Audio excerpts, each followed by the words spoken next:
What's up, everybody? My name's Jez, and this is Hypotheticals. If you are really locked into Victorian basketball, you'll know I'm the voice of the Coburg Giants. And today, we're not going to be talking about them, though. We're going to be talking about the NBA. Psych! Yeah, if you want to learn more about the Coburg Giants, go to their Instagram page. You'll see me interview some of the players. Some pretty fascinating topics there. But, of course, if you're watching this on YouTube, you'll see that I've got a co-host, our hot take machine, Tom, the hot take machine. Nixon, what's going on, my friend? Oh, mate, I am so excited for our playoffs round 1.5 heat check. I've been watching just a bad amount of basketball, and, you know, it's taken a personal toll on me. It's taken a relational toll on me. But it's the price you have to pay when you have a podcast as successful as this one, with the amount of correspondence that comes to us via email, letters in the mail, smoke signals. I've just got to answer everything and everyone. So you can't do that if you're just watching one game here or there. And I'm certainly not doing that because we take it seriously around here, mate. But I'm good. I'm reeling a little bit. We're deep in this first series with the Pacers. We're going to get there. This is an important one. This is one of our more important check-ins. So let's get into it. All right, everybody, put on your safety goggles and shield your eyebrows, because it's time for a heat check.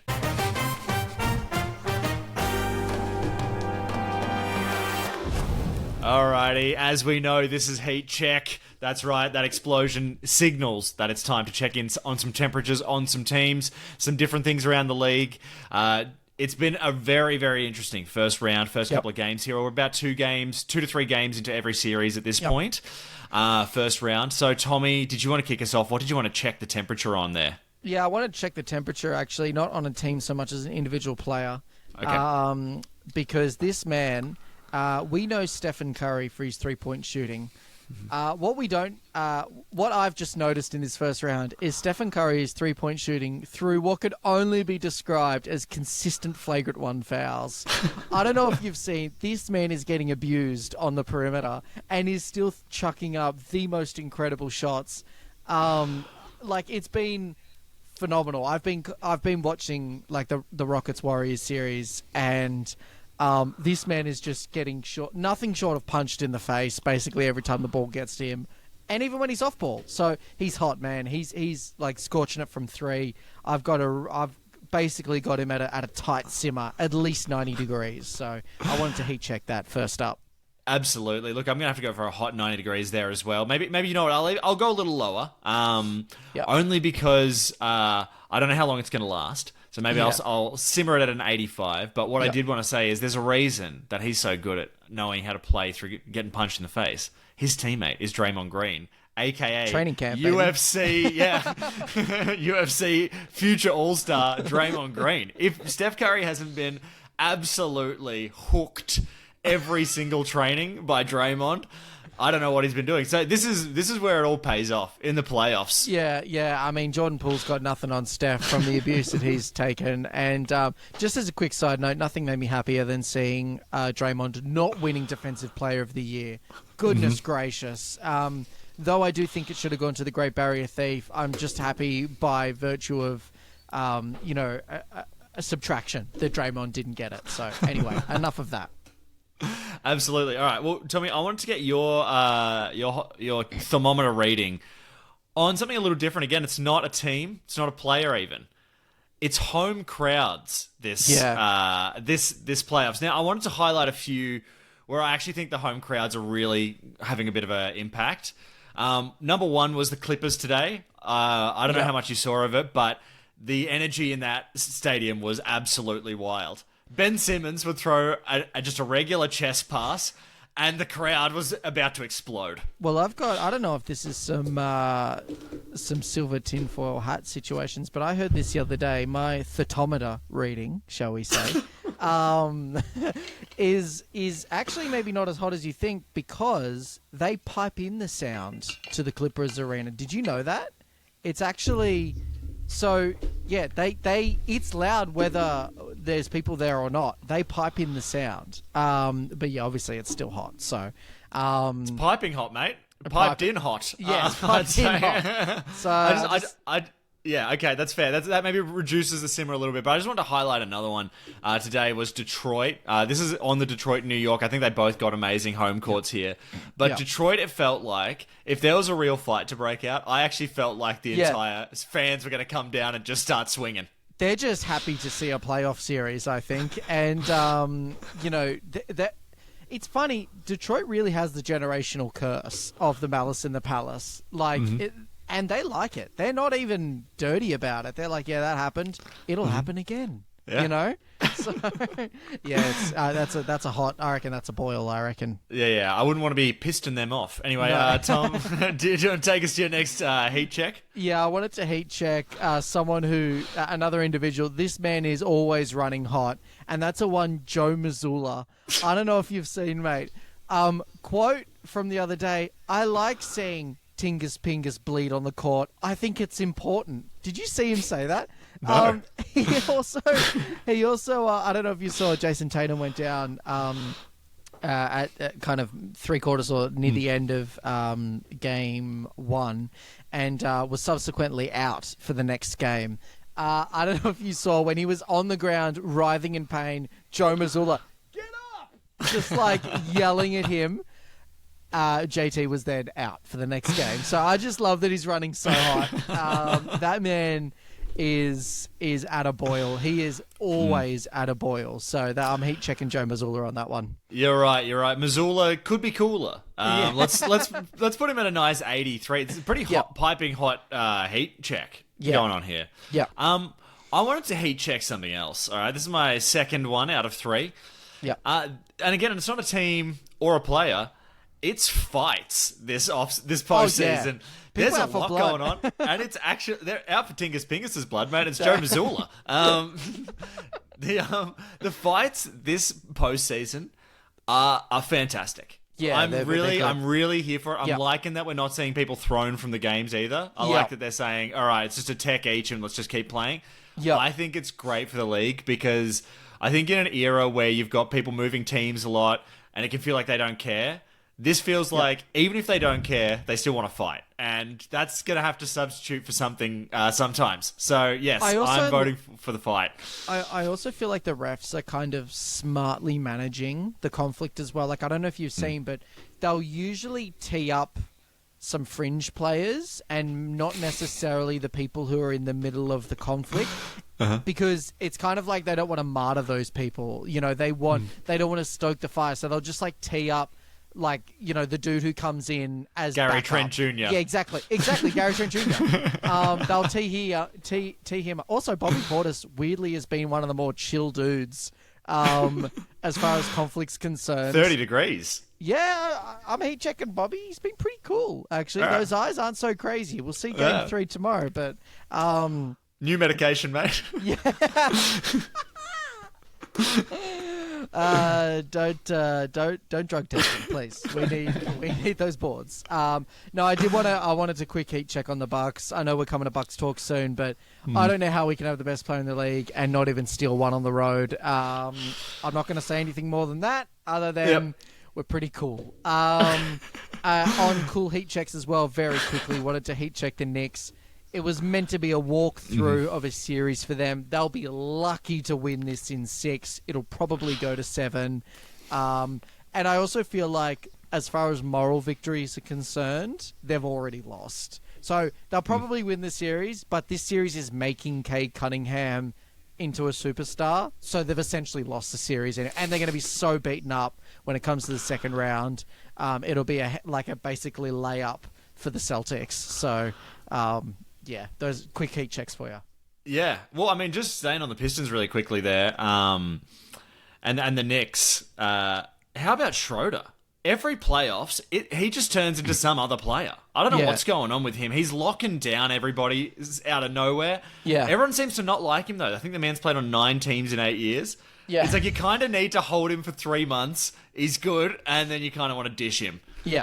Yeah, he's the perfect trade piece, but he's actually been kind of balling for Detroit. So, I don't hate it. I kind of like their gritty approach, and I don't mind them take down the Knicks. I don't hate that. Yeah, me either. Well, the last thing that I wanted to talk about, Tommy, was just a trend for this postseason, and I want to get your thoughts on it. Yep. It's where we've got a couple of playoff series where it's veteran teams versus young guns, and I just wanted to get your kind of thoughts on them. So we've got Lakers, Wolves, Warriors, Rockets, and I would probably put Bucks, Pacers into that kind of category as well, in my opinion. So how are you finding those sort of series as opposed to a bit more like a Grizzlies OKC? Yeah, I really enjoy the seeing the test that goes through young players. I think that the NBA is unique in the sense that you kind of have, I think we've said this before, you have to be blooded in the playoffs to get far. But I don't know, that tide might be turning a little bit. Like, the Rockets have got a pretty good chance to knock off the Warriors, who obviously aren't at full strength, especially with Jimmy out. Again, we'll get to the Bucks soon, but the Pacers are almost quite probably going to beat them. So youth, we've been saying this all season, just in general, like young legs, the league's getting younger. So as much as playoff experience matters and being blooded matters, young legs being willing to do deeper rotations, I think really helps these younger teams. Whereas the older teams, like, they'll just play Steph for like 44 minutes. I don't know if you saw like the Nuggets, like Jamal Murray, Jokic are both playing like upwards of 43, 44 minutes. They're basically playing the whole game, which is good, but you'll be tired. You know what I mean? So I mean, dude, it's because when you sub Jokic off, you're putting DeAndre Jordan on. Yeah, I saw that. Like, I didn't even know he was still in the league. I didn't know he was still in the league either, actually. I saw that as well. Crazy talk. But yeah, I think like the real strength in teams like OKC is that they have such a deep bench and they can just rotate and keep the legs fresh. So I'll be interested. I do have the Rockets in that series. I think they'll come up. And, unfortunately, probably the Pacers. And, we'll see. All right. Well, you know what? We've been floating around it, but I think... And we usually save this for a bit later because we tend to get a bit carried away. But because this series is kind of a bit dire, it's time to go to Bucks Chat. Yep.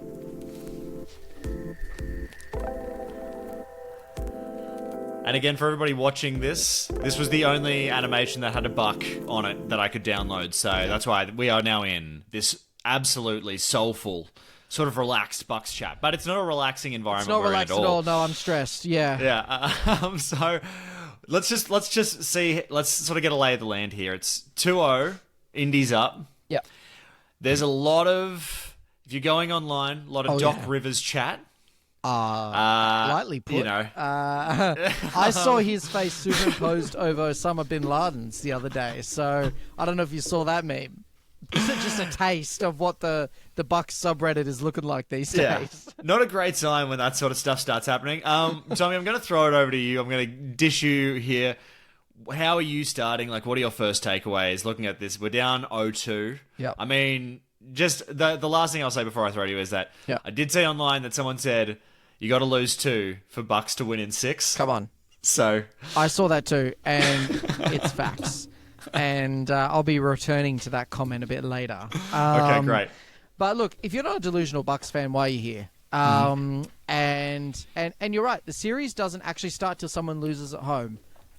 We lost the first 2 games in the Brooklyn series in our finals run, and also in the Suns series. So and let's be honest, when you have Giannis, who is healthy, you always have a chance. And we have Dame, who's come back a little shaky, but he honestly didn't play that bad. So we totally have a chance. We won't get into the issues yet. I'm still optimistic. I think that we will.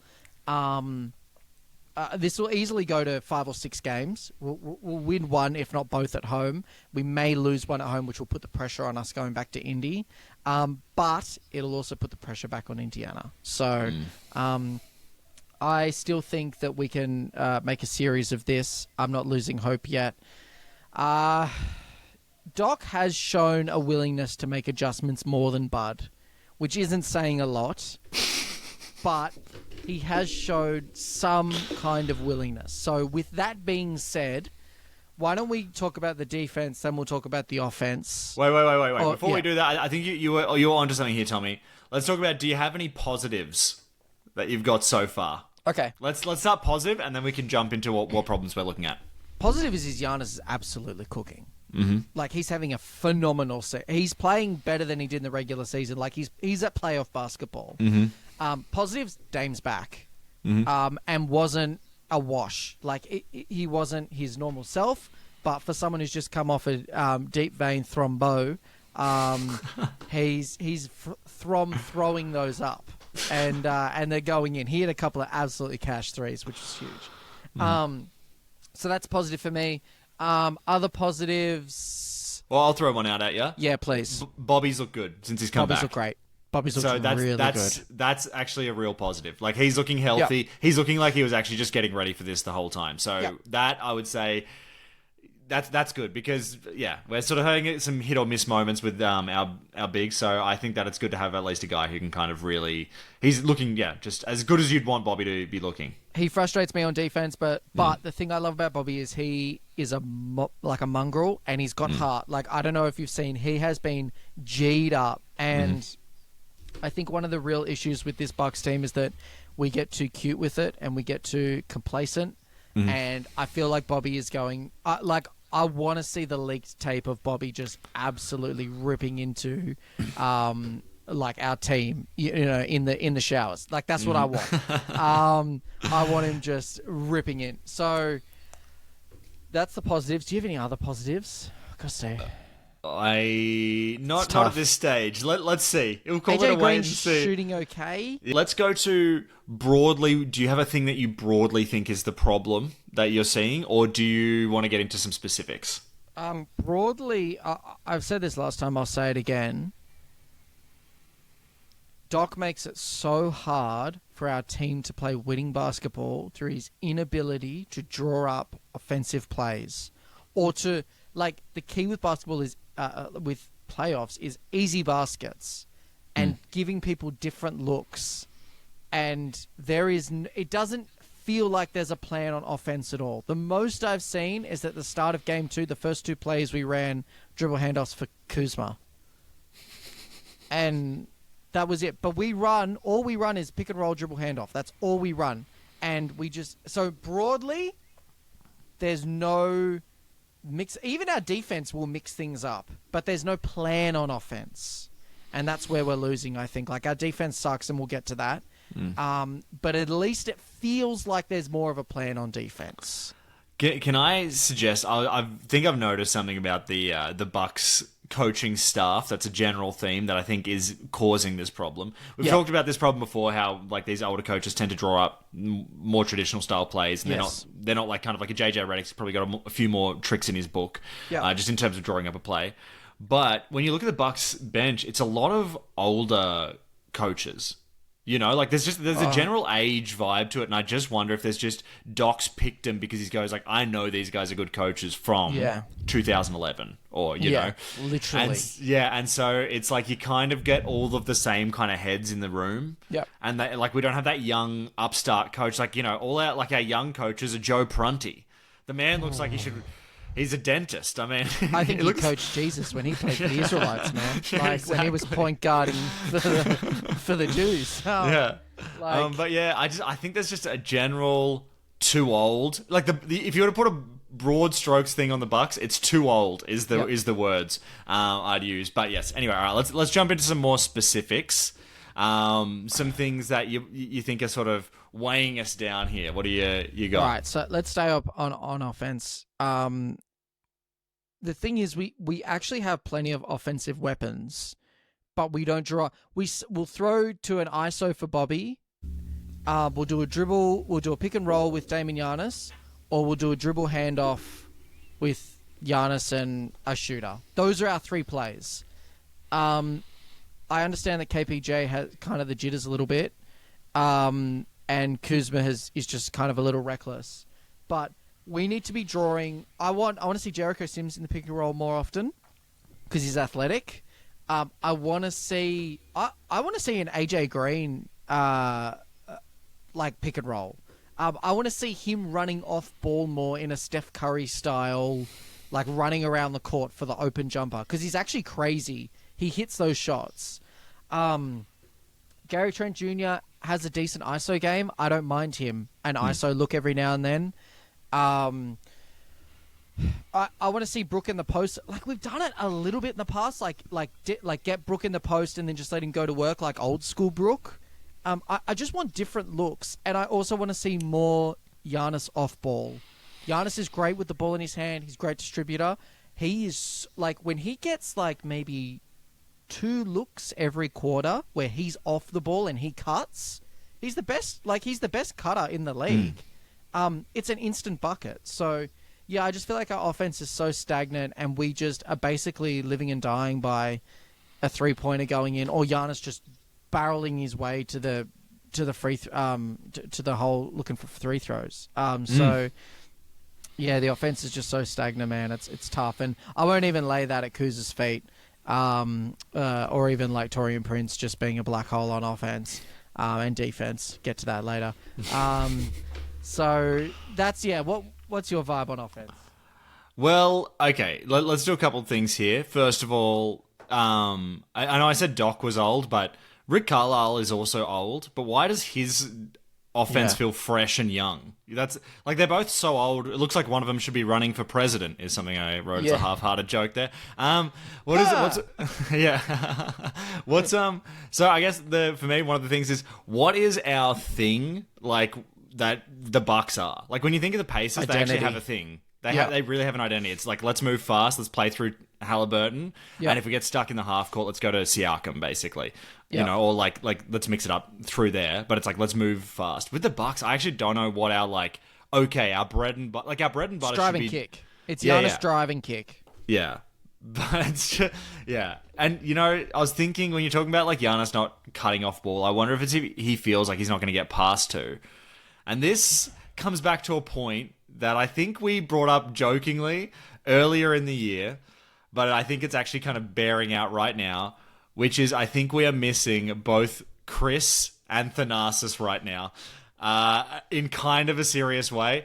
Khris for half-court offense, and just setting people up and being someone who's pretty selfless with the ball. Yeah. And Thanasis for keeping Giannis, I know Giannis has been quite engaged, but Thanasis, I think, can get the rest of the team also sort of going.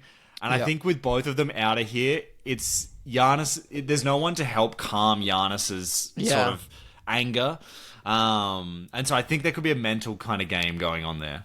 Absolutely. I think that Kevin Porter Jr. could be that Khris step-in. Great distributor, can shoot. Has a great driving game, but it's like his first playoff series, so and he's still so young, so it's kind of like he's too green to play that role at the moment. And Dame, honestly, I feel like he's just fighting for his life, just trying to be out there. So it's hard, and Giannis is putting up monster numbers, but no one else is. So yeah, look, and on defense, man. We actually have this is the thing that annoyed me. I thought all season that it was age, that we were too old, too slow. And the most depressing realization has been we have gotten so much younger and we're playing as bad defense. And what I've realized is that we have no defensive identity. We are going, man, I don't know how many times I have to watch a pick and roll with TJ McConnell. And they fight over the screen. He never shoots threes. Why are we going over the screen on TJ McConnell? Why do they leave so many people open for three? It feels like they select 2 or 3 people on the opposite team every game we play and go, yeah, we'll let them shoot. But the issue is they're NBA players. If anyone's open in the NBA, anyone, even Ajax, they're going to cash a 3 eventually. Brook is just getting punished. He has a couple of good blocks, but they are just picking him out. I don't know if you noticed this as well. They're actually picking on him more than they're picking on AJ Green defensively. I actually saw a few times they put Siakam in the post with AJ Green. Held his own, Siakam had to pass out. So they're actually starting to put a little bit of respect on my man, Derry Bird. They're not doing that with an ancient Brook Lopez, who, in fairness, played only 16 minutes in the last game, but it's still probably... Yeah, too much. Brook... Jericho Sims, why is that man not playing all of Brook's minutes? Yeah. He's athletic, he plays great defense, good rebounder. The only good thing, sorry, just my last thing on defense. I just got to get it all out, man. I've been keeping this in. The one thing I did not hate the amount of zone that we were throwing at the Pacers early in Game 2. Now, I know that was almost entirely to shield Dame and to an extent Brook. But I actually liked it. I think it just threw them out a little bit, and it was sort of working. We actually can play man-to-man defense on this team, but with no Ajax, limited Jericho Sims, and then, people get like Brook getting, and even Taurean Prince just getting absolutely punished in the pick and roll, then, the zone isn't a bad option. So, sorry, man. You go. I talk too much. Damn. No. I mean, I really didn't have anything else, so I think that's got us covered, honestly, for the Bucks. Let's hope they can turn it around. I do feel like this series, though, if I was to say one optimistic thing about how I feel about the Bucks, this to me does feel like A, Giannis can go up a level, and B, I think that this feels like to me a series because Rick Carlisle's also an old coach. If the Bucks can figure out something to slow them down off the fast breaks, they're not always in that fast break mode. Yep. If we can somehow stop that from happening and we can make it a more half-court game, I think that's where we're going to have our best chances. Yep. And if there's some adjustment that we can make that helps facilitate that, then that's, I think, potentially a sort of series swinging move. But we'll have to see, man. Pacers has been playing the same game plan against us for like 2 or 3 years now. So you're right. If we just slow them down or just like find one little like chink in their armor, then I think that they'll struggle to adjust because they haven't had to adjust. They've played fast, pass out, open three, or go for a dunk, and there is opportunity there for us to take advantage of that. There's part of me is like, do we take, like, I'm almost wondering if this is something where we go a bit smaller and we maybe bring Brook off the bench or something, or seriously, just anything, because like I think with Miles Turner it's a bit of a negated, like they're both kind of the same thing, except Miles is more athletic. So why don't wait till they have their backup center in and then bring Brook in? Like I think we have to kind of be thinking of that kind of stuff at this point. Or even just have Brook start and then sub him out a couple of minutes in, and then just use him really sparingly. I don't know why we don't play small ball. Like go full Rockets, 2019 Rockets or whatever it was, and just like throw up some threes, see what happens. We've got shooters. We've got some really good shooters. Yeah. Giannis doesn't want to play the 5. That's the issue. But I don't know. Oh well, let's. We're heading. Do you think we can win? Are you confident? Like, do you think that we can win? I do, but the thing that makes me think we're not going to win is Doc Rivers. Like, I think we have the talent to win. I actually think we could beat him, but I just don't think that Doc. I just have no faith in him, to be honest. That's that's the thing. I'm out of faith with him. It really is coaching. I've thought about this as well. Yeah. Like it's straight coaching. There is a lot of times in the NBA where you're like, I can't really lay that at the coach's feet. They just miss shots. You know what I mean? Like the play was good. They drew it up. I'm thinking Spoelstra. I'm thinking Steve Kerr, Michael Malone. These are great coaches. You know what I mean? Speaking of Malone, mate. We'll get there in a second. Yeah. Great coaches. But if their players miss the open three, or if or if it doesn't work, then it doesn't work. But with Doc, it's just like, what's harder for you? Just as a last thing, Bud or Doc? Like, really, where are you at with that? That's a really good question. This is like the same issue. Yeah, it's the Julius Randle versus Kyle Kuzma, except Randle's actually playing well now. Dilemma, but I think with. You know what it is? I actually think I prefer Bud, and the only reason is, and it's hard, the only reason is I know how Doc is going to break my heart. Like, I already know the exact way it's going to happen. Whereas with Bud, there's the weird game where, like, Bobby Portis has 28 under him, and then all of a sudden the Bucks kind of, and there are games where the Bucks look good. I just feel like the stops and starts with Doc's coaching have just been so scream at the television frustrating. That, and I mean, look, I'm no Bud supporter. I think that I was very critical of him. People can go back through the archives, but I know how Doc's gonna lose us a series, and I'm watching it in real time, and I feel like I'm doing that Doc gif face where it's him staring, like watching his team come, like the other team come back from 3-1 and he knows he has no adjustments. It's just, I feel like I just can't do it. I knew it was coming the entire time and now I feel like I'm kind of watching it. We had seasons where we would have 20-point blowout wins under Bud. Like it worked. And he just thought, I'll just keep pushing through in the playoffs. And it kind of worked. The thing with Doc is, it just doesn't change. And you're right. If he does the reverse card and we come back from 3-1 or we come back from 3-0, we're going to have to do an emergency pod. And we'll leave it at that. There's the thing with Doc is like I feel in no series do I ever feel comfortable. Yes. Like we could be up 3-0. Yep. And be up 10 points Job's in the fourth finished. quarter with five minutes left, and I am afraid that it's going to go to a 6 or 7 game series. Yes. So anyway, What about you? Are you Doc or Bud? Do you reckon? Like I said before, with Bud, we at least had seasons and seasons of being, first, second, third seed where we won. We did win a chip with him. He was really frustrating, but you could kind of see why he stuck to his system because it had worked for so long, and there was real buy-in with the team, and you could tell. With Doc, if you think about it, there's actually been no period of consistent winning. We had an 8-game win streak at the end of the season. We've had a couple of 4, 5, 6-game win streaks where we've looked okay. They always seem to be in spite of Doc, where people just go nuclear. I just haven't seen that winning basketball, so I have to pick Bud. And that's really, you're right, it's not revisionist history. I was very critical of Bud. He had to go. We won in spite of him. We probably could have gone back-to-back if he was a better coach. We probably could have won in 2019. The 2019 chip, we could have won that if it wasn't for him refusing to coach against the wall. So, anyway. All right. Anyway, all right. Well, let's...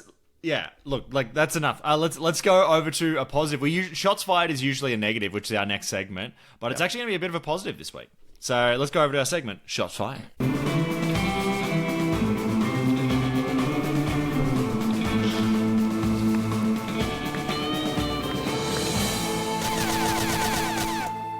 Alrighty, welcome to Shots Fired. This is a segment where we build our own first team of NBA players. Sometimes coaches slide in there. But it's not a first team all defense. It's not a first team all NBA.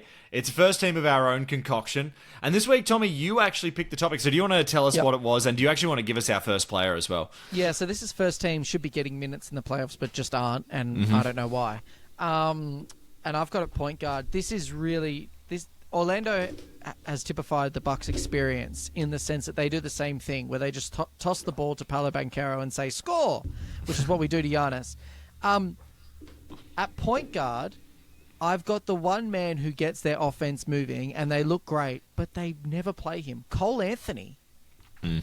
He plays really good distributing. He gets everyone running around. They play faster, and they actually look like a good scoring team. He's playing he played 5 minutes, I think, in game 2, and he missed one shot and they subbed him. And it's I don't know why he's not getting more minutes. He really changes the shape of that Orlando team.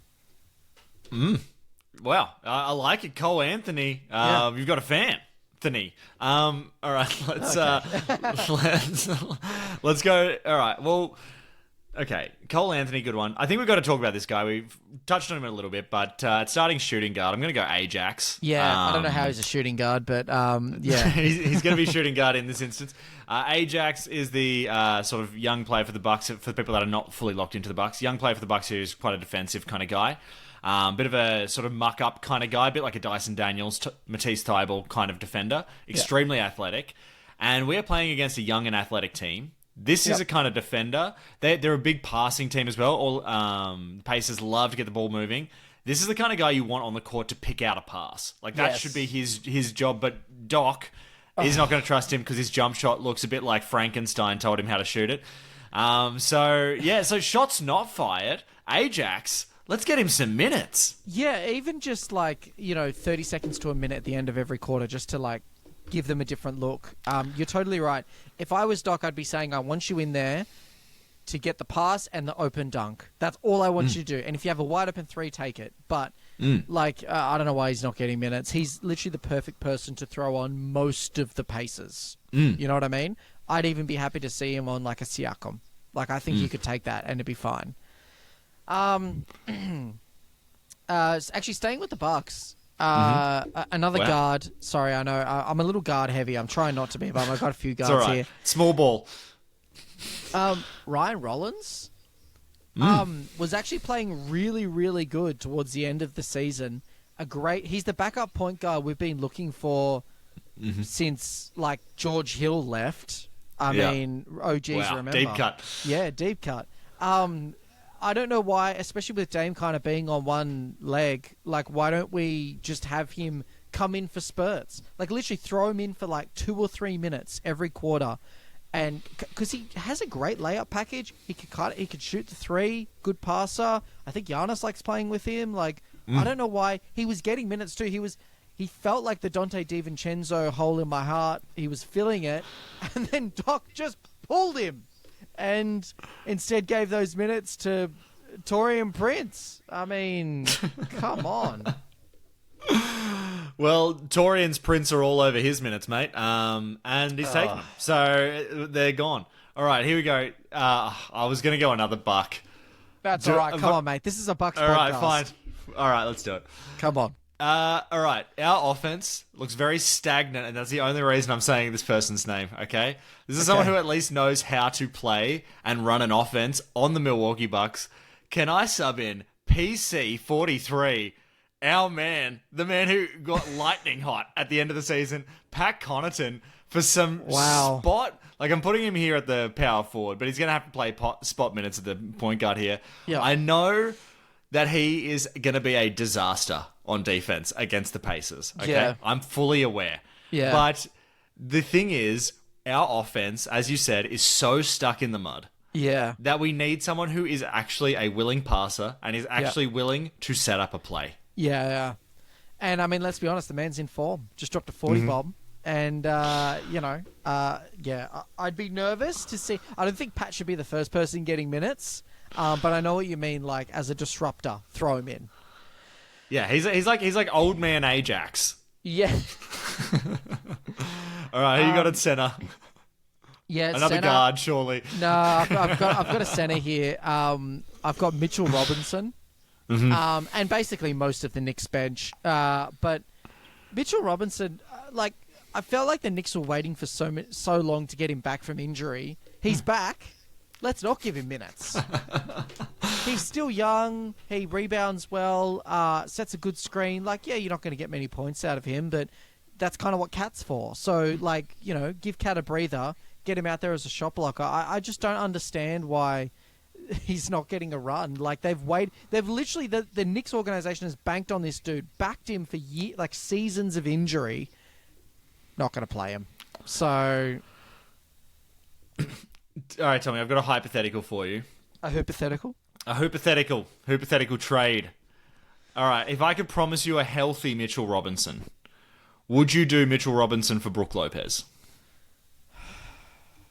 We have to get younger, so probably. Yeah, wow. I love Brook, I do. Yeah. But we need to get younger, not older. And Brook is literally 37. Literally 37. He's not going to get more in form. His identical twin brother has retired from basketball. Yeah, and he's been playing okay, all things considered. But, yeah. All right, who have you got? Have you got a power forward for me? Well, we've done our starting five, but I got a sixth man. I've got a sixth man for us. It's actually two people, but they're joined together, and you'll understand why. Yep. And this is both Patty Mills and Joe Ingles. Patty Mills on the Clippers, Joe Ingles on the Wolves. So tough. It's just, you got to be getting more Aussies into the game. Yep. Weirdly, the Aussie that seems to be getting the most minutes is Ben Simmons, out of nowhere. Yeah, playing serious minutes for the Clippers because they don't have a backup center. But I do want to see a bit more stability from our Joe Ingles and Patty Mills out there. You're playing against high-level or high IQ Lakers as the Timberwolves. Yep. Let's get Joe Ingles out there who knows how to bloody muck things up. Yeah, I want some jingles. Yeah. Yeah, exactly. And Patty Mills, you're playing against Jokic. You're going to need someone who knows plays like the back of their hand. Yeah. Patty thrills. Throw him. Yeah. In. So that's our sixth man. Yeah. I agree with that. I've got nothing more to add. Very good. Okay. All right. Well, let's jump over to our open mic night. For people that have not listened to our podcast before, we are the only podcast, I believe, that regularly has an NBA poetry segment. And I would like to bring that to you all right now in the form of our segment. It's time to take a rhyme out.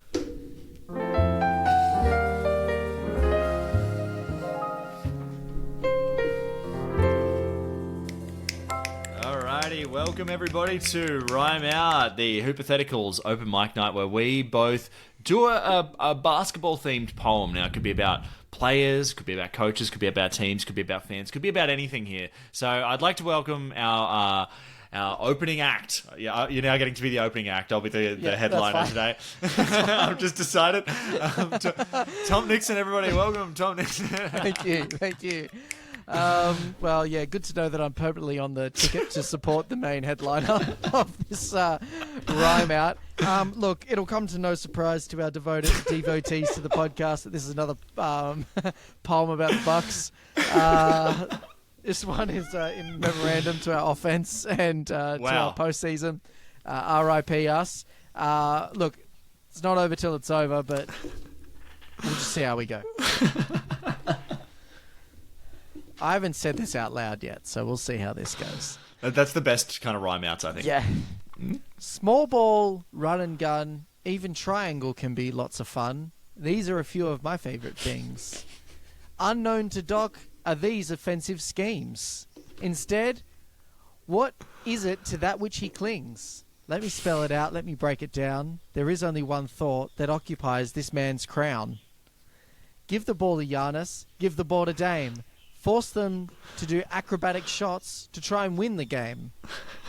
Occasionally he'll run the pick and roll. There's always plenty of dribble handoffs. Seriously, too many. And parentheses.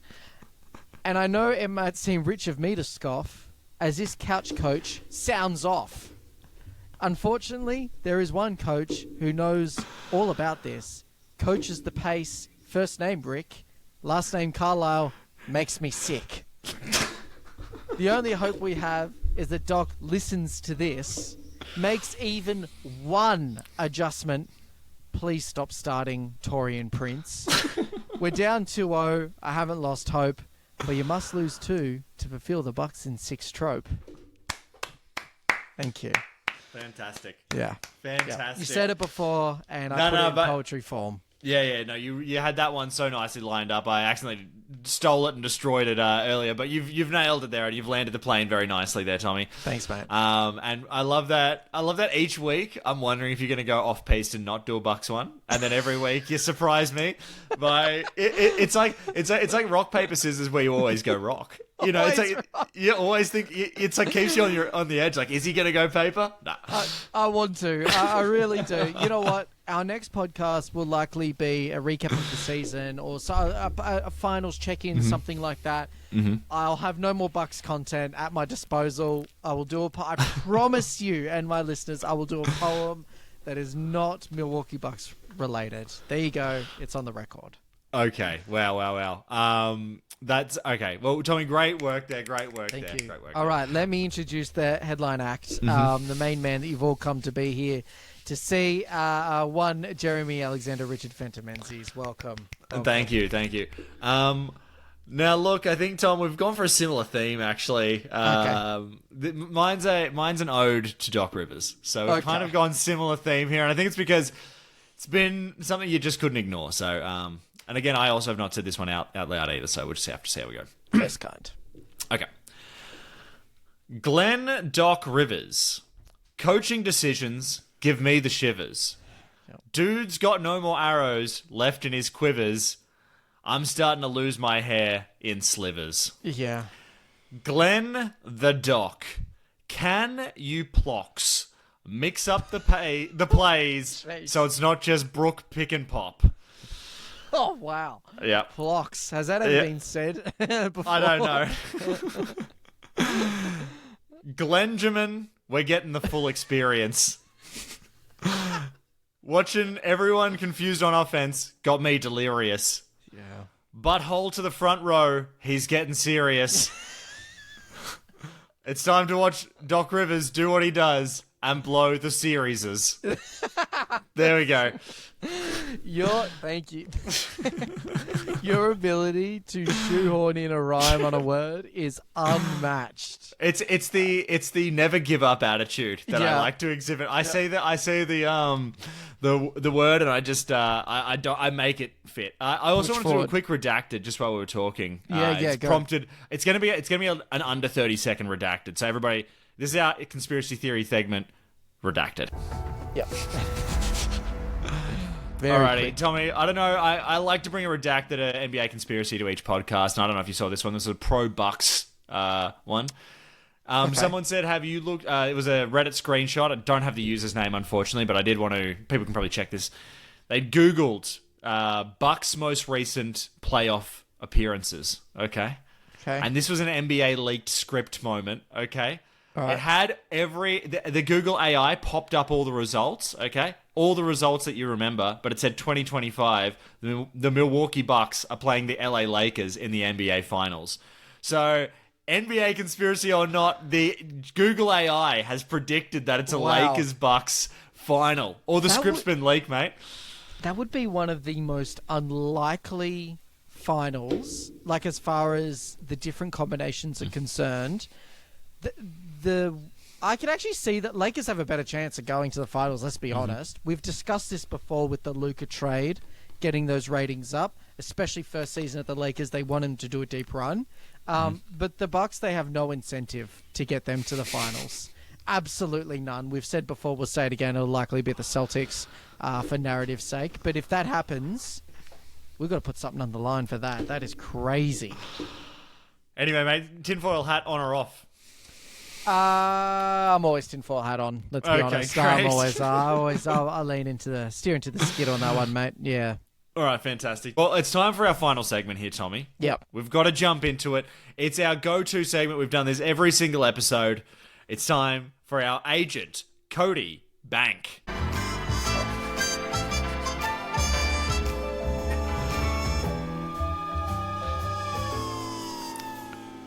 Alrighty, this is Agent Cody Bank. This is the segment where we both have 45 seconds to act as the agent for an NBA player, coach, team, owner, whatever. Yep. But the only problem is we don't know who that person is that we are trying to get the bag for. We are trying to get this person paid, but we're going to find out the second before we have to do it that we're going to do it. Now, we have 45 seconds. It's an elevator pitch. Oh. And so, Tommy, do you want to give me the name first, or do you want to be the agent first? Yeah, look, I know I'm usually not the headliner here, but for the sake of just mixing it up, I will give it to you first. Okay, great. This one is going to be a layup, I think, for you, because fantastic. I think you know who should be the person paying this man. Who would be the organisation willing to give this man the bag? He's recently been put on the market. We mentioned him before. Can I please have a 45-minute elevator pitch for one Michael Malone? This is the easiest one you've ever given me, Tom, so I appreciate that. Michael Malone, he's not going to be home Malone for long, is what I'll say. There's a lot of teams that are absolutely kicking their coaches to the curbs, and if the Bucks aren't in that list, I'm going to be really disappointed. Yep. This means that Coach Malone is going to be sitting on a gold mine heading into whatever team. Like, if you want the Denver Nuggets, if that's meant to be a gold nugget, well, this dude's about to be having gold nuggets coming out his ears. Yeah. The thing is, he's coached Jokic and shown he can actually run a system with a superstar. Okay? Yeah. That's not heard of in a lot of places. He can obviously do small market, but is it time for him to go big market? Honestly, the world's this man's oyster. He's going to coach any team he wants. Coach Malone, you are my sliced alone in that you are the Rocky coming back to win this fight. Yeah, I want him to come to the Bucks so bad, man. Can we fire Doc now and bring him in? Like, I mean, I'm half being serious. Please, I would love to see that happen. I never actually thought about how much leverage this man has right now. Like, he is sitting on some serious capital, and yeah. So I'm thinking a 5-year, $50 million. You know what I mean? Like, they're just going to throw money at this man. Good. Thank you. All right. I'm ready. Let's go. All right, a headliner for the Agent Cody Bank here. Tom, you gave me a bit of a layup. I'm going the opposite. I'm giving you a 3/4 court heave here. Okay, all right. This person didn't have a great season. Potentially, if they were to do an award for worst of this position, they may get the wooden spoon. It'd be up there. Tough. I am asking, how are you going to get the bag for one GM of the 76ers who currently has Joel and PG still on the books for the next 3 years? It's tough. Very few draft picks. Daryl Morey, get that man the bag. Here's the thing, mate. They've got awards for MVPs. They've got awards for most improved player. And I've got a man who is just prime for most improved. He's shown the ability to draft well. He's shown the ability to attract talent to a team. It's not his fault that his players got injured and crapped the bed. He knows how to construct a roster. He knows how to offload players. Everyone wanted Tobias Harris gone. He got rid of him. He knows how to move pieces around. It's not his fault that the 76ers landed on some bad luck. So, you know what? If there's an enterprising... He can deal in big markets as well. He can deal with the heat. 76ers, it's hot down there. It's a hot heat check. So he can deal with the pressure, send him to the Suns. They need all the help they can get him in the sun out there. I actually, that's not even that hard, to be honest with you. I like that you get him to the Suns. Man, if he was at the Suns, it just feels like you're adding two terrible situations right together. But well done, Tommy. You've done well there to secure the bag after what was potentially one of the worst seasons by any team there. Yeah, definitely. Pretty next tough. to Nico Harrison, I'm actually surprised he didn't go that way. But wow. All right, well, Tommy, we're about halfway through a couple of these series. It could be, starting to get into that halfway point. Did you have any final things that you were sort of wanted people to keep an eye out?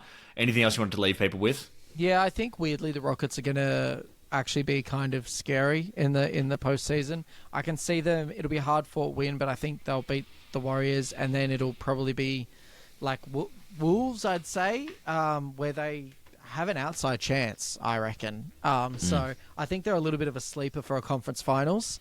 As for the East, yeah, I don't know. Pistons maybe take the Celtics to maybe 5 or 6 game series potentially.